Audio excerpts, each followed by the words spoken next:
Move on to the left-hand matches. We got some really good left-hand matches at this East versus West. And the first one I want to start off with is Tobias Borang versus Camille Jablonski.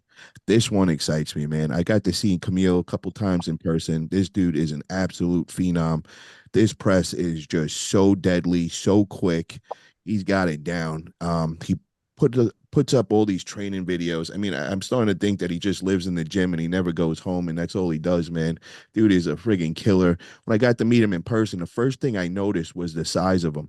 When you see the videos, you can tell he's a big dude, but you don't really get the full effect until you see him in person. The dude is a monster. But Tobias Borang is also another giant monster. So I don't know how this one's gonna go, man. This one's gonna be interesting. The question is Tobias gonna be able to stop that quick press of Camille? I want to ask you, Jason, what is your thoughts on this? I know you know Camille as well. You were on the card with him at the Knuckles Up too and all. So did you Yeah, get to pull with him at all? Did you feel that hand at all? I did not. I actually did not. Hopefully, I get the opportunity this time. But yeah, I have to agree with you, Paul. Like he is a house. Like he's a house. It in video, it really doesn't translate in video when you see him in person. Like you just see him, and he's like his back is wide, and he's just huge. Upper body frame is ridiculous. So against a guy like Tobias, like. I think Tobias is going to have a longer lever against Camille. And I think that's actually going to play into Camille because of his style and his press. They're going to automatically go for the slip, and then Camille's going to be strapped to him. And with Tobias being higher than Camille, that's just going to go right into where Camille is strong with him wanting to dump his wrist a little bit and then get secure that press. So I think if Tobias doesn't really line up to try and negate that side pressure and get his shoulder behind, I think it's going to be a tough day for Tobias. Yeah, I agree with that one. Roger, what's your thoughts on this match? Honestly, don't I don't know enough of the pullers, so I had to hop out of that one. Okay. Matt, what's your thoughts on this match? Who do you have as the winner? Yeah, it's like another battle again about styles versus matches here. So if Camille can lock in that press, it's all about the press basically, whether or not you can stop it. That's the story of this match. If Speron can stop the press, I think he's going to win. If he can't, he's going to lose. It's like a glass cannon approach, really, when you're all in on that press being your path to victory. And if it works, great. If it doesn't. I don't know if there's any other game plan there. So it all comes down to that first second of the match every single round. Israel. This is an exciting match, man. Camille is one of those guys that, that match with Devin. I don't know if you guys got a chance to see that match against Devin left-handed, but I think that match is a really good representation of how ready that guy comes into a match. I mean, Devin was trying every single little thing in the book to just get like a little bit of purchase in the start, and he wasn't giving an inch. The guy is like a knife into the press. I really think that he's one of the contenders for being like top left hand in the world. And I agree with what Jason said. I think his style is going to be a big problem for Tobias. Who's faster, Tobias or Devin, do you think? I think possibly Tobias, but if the question is them two with Jamil or Camille, I'm going to say Camille is faster than both of them. I agree with that, man. And I'm gonna go with Camille on this one. I know Tobias is really one of the top left hands on in this planet, but I agree with you guys with the style. I think it's just so nasty. And I actually forgot about that match. You just reminded me with the Devin Lorette. And I think that gives us a little 4-1-1 on this match, man, because Tobias is built just like Devin with those long levers. He is a little faster, but just like you said, man, Camille is just lightning fast and so like he just gets right into his track. It's like almost like in the setup, he's already in that flop. And I've never seen anybody like loading with the flop. Like, usually it takes them like a second or two to get in it. He's like Jerry Caderet already in the setup. It's already loaded and he gets that shoulder behind, man. It is lightning. I remember when he went against Dave Chafee. If you blinked, it was over. It was just like my mouth was dropped. The whole place was like, wait, it's done already? So yeah, man, Camille, I think he's gonna surprise a lot of people that day. And I think you're right with that. I think he is definitely one of the top three on the planet with the left arm, man. I agree with that. And after if he does get this match, what would you guys think to see him against Artem Morzov left hand? Yeah, That there would you be go. a banger. Yep. Yeah, that would be incredible. I mean, he's got to focus on this first for sure. And just to piggyback with the Devon match, I mean, let's not forget that Camille beat Cody 3-0 2 days before at Knuckles Up. Yep. Like for him to put a performance like that and then put a performance on Devon 2 days later after traveling out there. Now, granted, Devon pulled Pablo, but I think that there's two different ends of the spectrum here when you compare that. And it's just like the performance really is amazing that Camille went 3-0 against Cody and then smoked Devon. Like And I that's remember it being at Knuckles Up too. And right after that match with Cody, I got in the hallway with Camille, and he was going, yeah, he's like, he called out Devin, and he's like, I'm gonna go, and I'm like, whoa, whoa, whoa, slow down, buddy. I'm like, you are the top dog right now. You just beat Cody. You don't need to do this on his terms, man. You could say. He goes, listen, bro. He goes, I am so ready for this. I will destroy Devin. And when he said it with the confidence he did, I stopped arguing with him. I was like, yo, you got this, bro. I'm with you on this. And then he went and did everything he said. So I got a lot of respect for Camille, man. And he also reminds me of as far as how dedicated the training is. Sandra Sadis. I feel like they have a cot in the back of their gym, and they never. yeah. It's home. They're always just training around the clock, and that's what I always think of him, man. Because every day you see these videos going out, and it's official what he does for real. Yeah. Another left hand match that is on this card that I really like all these left hand matches that they added on this one, and especially at this high level is Alizhan Muratov against Ermes Gasparini. This one is gonna be a killer, man, because Alizhan is just wow. He is like the assassin with that left hand on that table, man. So Israel, what's your thoughts on this match, bro? Do you think Alizhan is too much for Ermes with that left hand? Alizon is I think he's pound for pound the strongest left arm in the world, honestly. I mean, the dude is just, I don't think anybody's even made his arm open up. I mean, it's ridiculous. The ceiling on that guy is insane for him to be competing at, the super heavyweight category. I think he's originally like a 105 guy or something like that. So it's pretty crazy. I mean, I think speaking of him, I think I would like to see him versus Camille at some point as well, just to see if that arm will open up with a press like Camille's. You just read my mind, bro. Yep, Definitely yep. read my mind. But gotta ask you, man, do you think Hermes will have anything for him? Is he gonna be able to deal with that speed, or is it gonna be quick flash pins? If he does have something for him, I think it'll be in the first round or two. Maybe, make him struggle a little, but I'm having trouble seeing how Hermes is going to pull this off. I got to be honest. Matt, what's your thoughts on this, man? Do you think Hermes is gonna be in this, or this is gonna be a real one-sided? Alizon's gonna walk away just flash pinning him. Yeah, Alizhan is obviously the favorite in this. I think Ermes is oh he sort of reinvented himself the last couple of years and really got very, very big. And I think he was heading towards a match with Levan when it was on the right arm, and he was putting on so much size and everything. Obviously having that war with Levan and then sort of, losing to Devon and all the rest of it. But going over to the left arm, I don't think he's as powerful.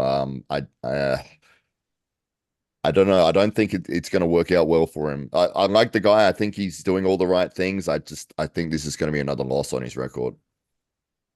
Jason, what's your thoughts on this, man? Do you think Hermes is gonna be in this for the left hand against Alizon?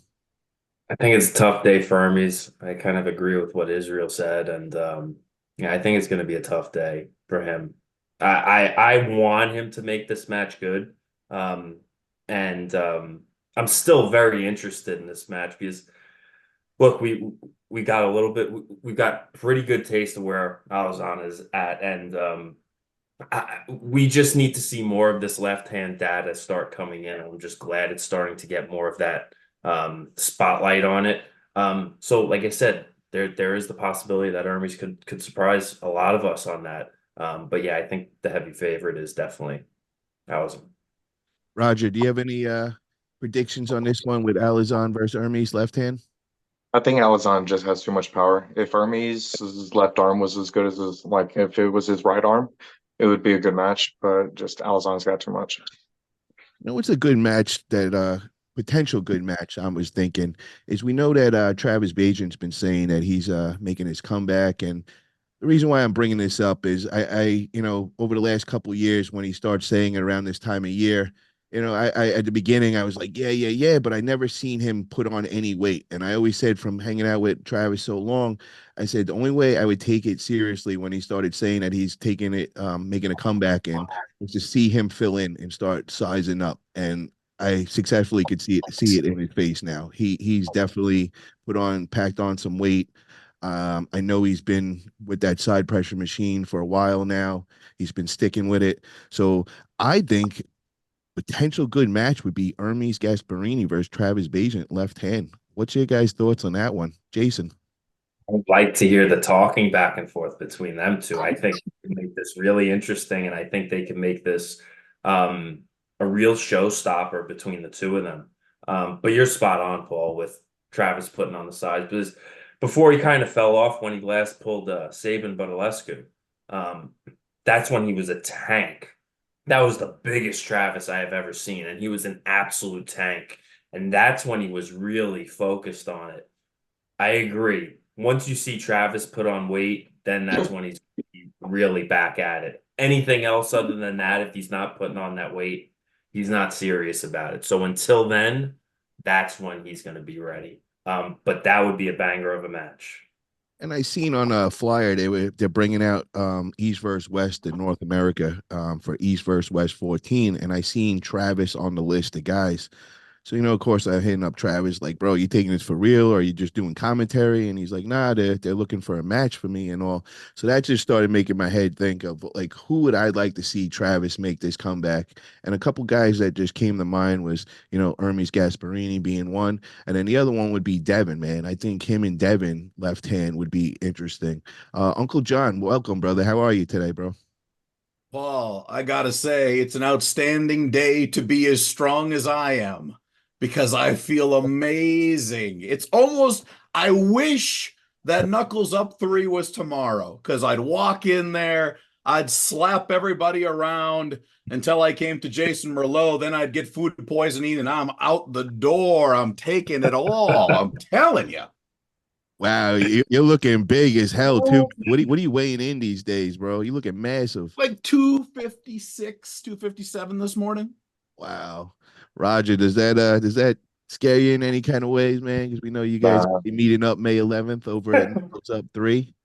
nah, my 230 will still approach it just the same. 230.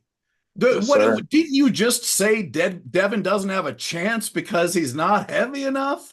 You got to put some pounds on, buddy. You are I going to got be. the muscle to back it up, big dog. But we're gonna be getting into your guys' match in a little while. I want to just finish up with this talk of the left hand matches that we got going on. Guys, if you had to pick one person for Travis to make the comeback with left hand over at the East versus West match, who would it be, man? Let's think this one over. I really want to get this out to the universe because I really want to push and get Travis back in our sport. He's a great commentary, but I'd like to see him on the table talking shit, man. It's just so much fun to watch him and to bring that energy back. And I think he's one of those guys that'll bring in a lot of non-arm wrestlers when he gets going on that table, man. So who would you like to Right. see him going against next? Matt Conley, talk to me. Yeah, I think when you've got a big charismatic personality like Travis Bajan, you want to take hold of that opportunity for marketing purposes, and you want to put him against somebody that's going to talk back at him. So you've either got Ermes Gasparini or you got Devin Larratt. And Travis versus Devin would sell the crap out of a pay-per-view, and the trash talk itself, just leading up to it, would be epic. Let alone the match itself. These guys have had some wars in the past that have just been absolutely hilarious. Watching just the setup is more entertaining than the actual arm wrestling. So yeah, that would be my number one. If you could get Devin, that would be Jason, who would you like to see him come back for? I have to agree with that. I think the Devon one is going to be good because they obviously have a long history, like years and years ago. And that history back then, I mean, look, Devin was still developing, I'd say, his character a bit, even though he had a little bit of that trash talk back then, but not as much as now. And now, that talk back and forth between Travis and Devin would be absolutely epic. And that would sell the shit out of pay-per-views. Like, that would sell so much, so much. That's the match right there. Let me ask you this question. What do you think would be a bigger match? Devin versus Levon or Travis versus Devin? Uncle John. On the left arm? On the left arm. Man, it's hard to say because there's so much that's built up to this Devin versus Levon part 2. So it's real hard, I think, to make that claim that Travis versus Devin would be better for people like all of us who know the history, who know who these guys are, and know the total erection fest that match would be. Of course, that would be the bigger match. But you got to remember, like, people know Travis, but do they really know Travis? Like, Travis hasn't really had. When was the last time he had an actual super match? Like, long time ago. A couple years. Not in the modern era. Yep. Right? Now, I think that as soon as I think we want Devin versus Travis, but I think you got to give Travis somebody else first. I don't know who that person is, but Travis needs to win at least one match that means something, because then it will solidify it. And I think Travis can get himself over with the entire arm wrestling community in one match. I agree with That's that. all it'll take. The one match I see, man, that I think would be the one before the Devin match would be Ermes Gasparini, bro. These two would go back and forth. And I got to say this, man. A lot of the new fans might not know much about Travis. Within probably 2-3 weeks, they're all going to love him. They'll all know him. Once that mouth starts going and he just starts with all the charisma he's got, and then to throw in there who his son is, Tyson Bagent, Chicago Bears backup, you're going to get a lot of non-arm wrestlers watching it. So if you're listening, brother, that's the setup right there, man. Get your man Ermes Gasparini. Get Travis going over to Turkey. Let's get that match taken care of. And then let's bring don't bring this up yet, Paul. Yeah. Don't be putting that on Ermes' plate when he's got to go against Alizhan coming up here this weekend. Oh no, I know, but I'm trying to set the stage, and I know Engen's listening right now, and I know that we got East versus West 14 coming to North America, and I know Travis is on that list. And I mean, I think that's the one, man. Start it off right there. Let's get all the eyes on the sport right there, and that's a good start for sure. So I'm with that.